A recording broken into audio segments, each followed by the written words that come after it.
Last August, my neighbor across the street had his sprinklers running every single morning, paid a lawn service $300 a month, and his Bermuda still looked like burnt toast by July 15th. Mine? Deep green, no brown patches. Mowed twice a week. Same street, same soil. Same 102-degree Texas sun. The difference comes down to a watering protocol the big lawn treatment companies stopped recommending around 1995, because once a homeowner learns it, they cancel the contract. I know because I ran one of those companies for 30 years.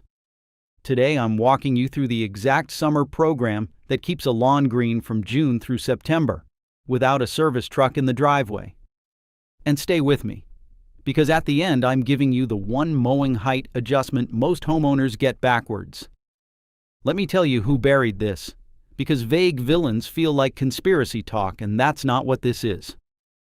I'm talking about the big national lawn treatment companies.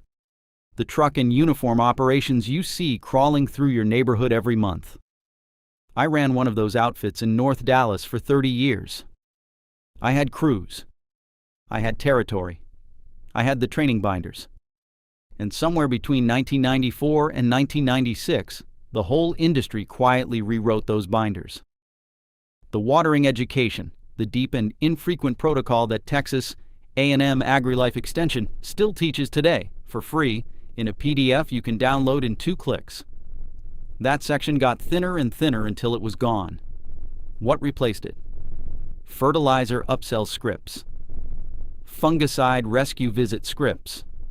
Iron treatment add-ons. Anything billable. The reason was simple commercial logic. The companies had shifted to monthly recurring contracts billed across 6 or 7 visits a year. And a homeowner paying $200 to $400 a month needs to see a problem every month. A deep-rooted, properly watered lawn doesn't give you a monthly problem. It gives you a green lawn that just sits there looking good.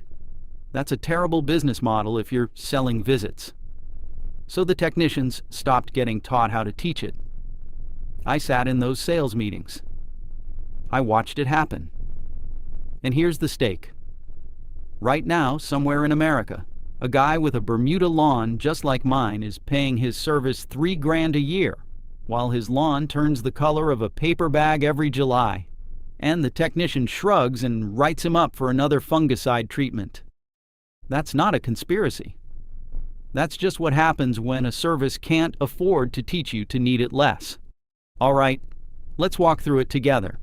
Layer 1 is the simplest piece of this whole thing. And it's the piece almost every homeowner gets backwards. Your Bermuda, your St. Augustine, your Zoysia, your fescue, pick your grass, wants 1 inch of water per week. Total. Not per day. Per week. In peak summer heat above 95 degrees, you can split that into 2 half-inch sessions. That's it. That's the whole watering quantity. Most people I talk to are running their sprinklers 15 minutes every single morning, 7 days a week. That's nowhere close to 1 inch. That's a wet surface and dry roots. And here's how you measure it, because guessing feeds weeds and precision kills them. Take 4 empty tuna cans. Don't buy anything. Eat the tuna, rinse the cans, you're done. Set them out across one of your sprinkler zones, 1 near a head, 1 between heads, 1 at the far edge, 1 in the middle. Run the zone. When the average can has half an inch of water in it, you know how long that zone needs to deliver half an inch. Double it for the weekly inch. Write the number on a piece of paper and tape it to the inside of your sprinkler controller. Done. You will never have to guess again. And that's the kind of 5-minute test the standard advice columns never tell you to run. Because once you know your number, you don't need anyone telling you when to water. Layer 2 is the timing window, and this one is non-negotiable, between 4 in the morning and 8 in the morning. That's it. Not afternoon. Afternoon watering in Texas, heat loses 30 to 40% of every drop to evaporation before it ever reaches the soil. Not evening. And this is the one homeowners fight me on the most. Evening watering feels logical. It's cool, it's quiet, the kids are inside. But water that sits on the blade overnight in a humid Dallas summer with the air still sitting at 80 degrees at midnight, that's a petri dish for brown patch and dollar spot. Those two fungal diseases are the #1 and #2 summer service calls in this part of the country. Pre-dawn watering kills both. The blade dries by 9 in the morning. The soil holds the moisture deep. The sun rises. The lawn drinks all day on the reserve. Same inch of water, completely different outcome based on the clock. And the reason a treatment company can't easily teach you this is because if you eliminate brown patch by changing your sprinkler timer, you also eliminate the rescue fungicide line item on your bill. The mechanism is exactly that direct. Layer 3 is the trick that makes this whole thing actually work on DFW clay soil, and this is where most homeowners fail even when they've heard the rest. We have heavy clay down here. You point a sprinkler at clay for 30 straight minutes, and after the first 8 or 9 minutes, that water has nowhere to go. It pools. It runs down the sidewalk. You're watering the curb. So here's what you do. It's called cycle and soak. You run each zone for 15 minutes. Then you let it rest for 30 minutes. Then 15 more. Rest 30. 15 more. 2 or 3 cycles per zone, all packed into that 4 to 8 window. What's happening underneath is the first 15 minutes saturates the surface. The 30-minute rest lets that water percolate down through the clay, and the next 15 pushes it deeper instead of running off. After 2 or 3 cycles, your soil is wet 6 to 8 inches down. Push a long screwdriver into the soil after you're done. If it slides in easy for 6 inches, you nailed it. If it stops at 2, you didn't. Now here's the payoff. Roots chase water. If the water is 1 to 2 inches deep, your roots are 1 to 2 inches deep. That's what your neighbor with the daily 15-minute cycle has. A lawn with root systems no thicker than a pencil eraser. The minute the air hits 95 degrees, that top inch of soil cooks, and his lawn fries. My lawn, watered this way, has roots 6 to 8 inches down where the soil stays in the 70s, even when the surface is 110. That is the entire reason mine looks like a putting green in July, and his looks like a paper bag. Same street, same soil, same sun, different protocol. And that's the kind of thing the industry would rather you not figure out, because once you do, you cancel the contract. Layer 4 is the supporting moves that round out the program, because watering alone isn't the whole picture.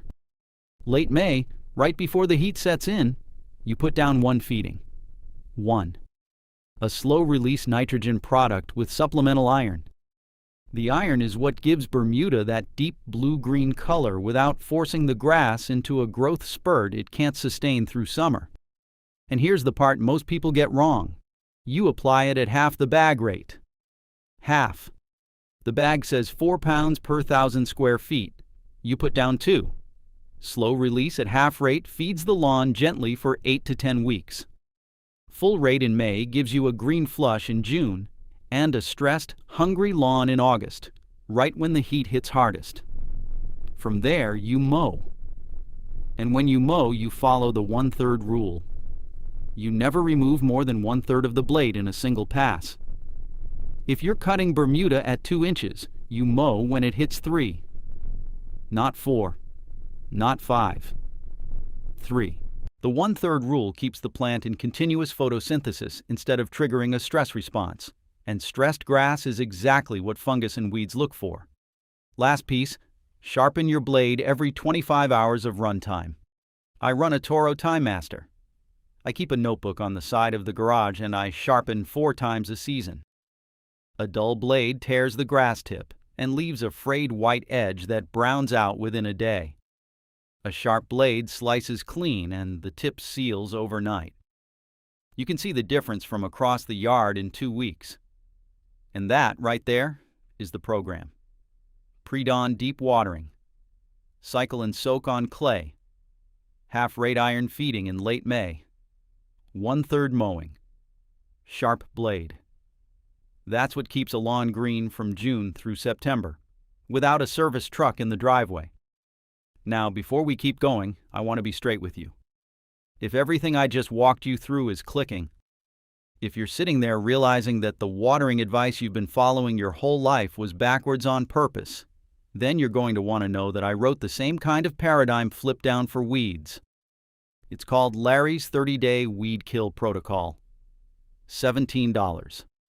Chapter 1 is literally titled, Why Everything You Know About Weeds is Wrong, and it reframes the entire problem the same way I just reframed watering for you.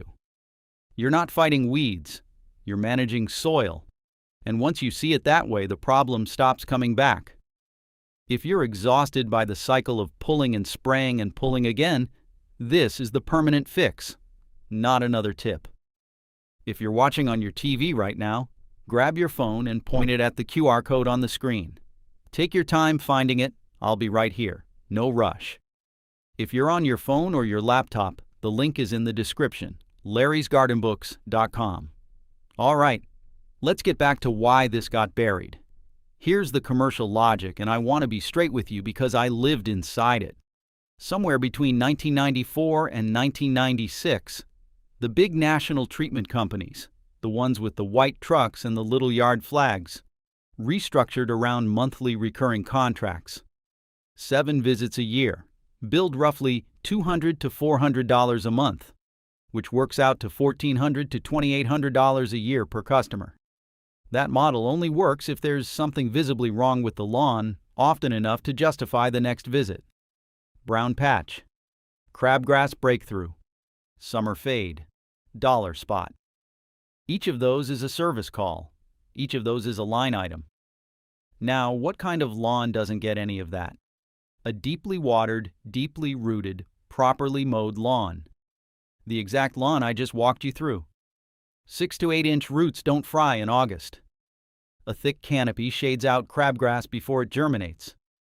Pre-dawn watering doesn't leave the leaf blade wet long enough for fungus to take hold.